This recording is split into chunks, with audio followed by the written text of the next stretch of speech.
Let's check out this fourth entry, sold goods for cash rupees 2500. Okay, so we'll receive cash, goods will be sold out, debit what comes in, credit what goes out, because these both are real account. Okay, so now let's go to create another voucher entry, another journal entry. Go to transactions, and right here you can see this option right here, that is F8, or that you can press sale. This is how we create a bill.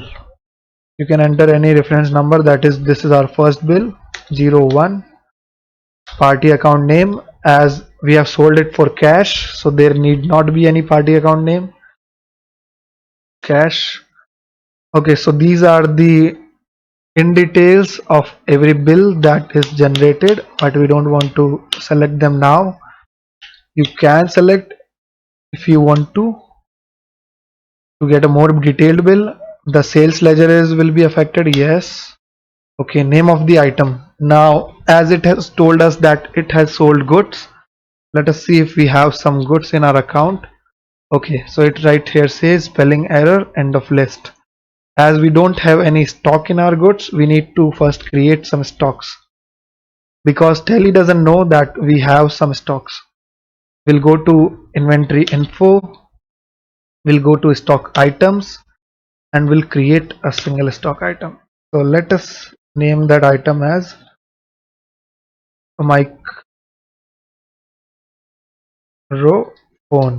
Okay, so list of group is primary because we haven't created any inventory group for this.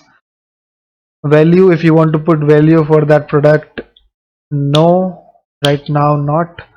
That is created, that stock item is created. Escape, go to accounting voucher again, and it will directly open the sales voucher, as you can see right here.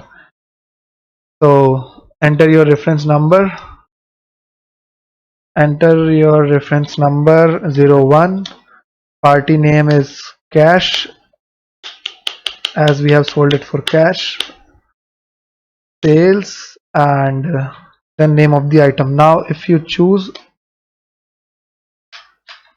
microphone we sold, that is, we are assuming, you can assume your own goods, and let's check out how much money did we sell it for 2500. okay, 2500. Enter narration. It is asking for us to put narration right here, and let us put some narration, sold goods. Okay,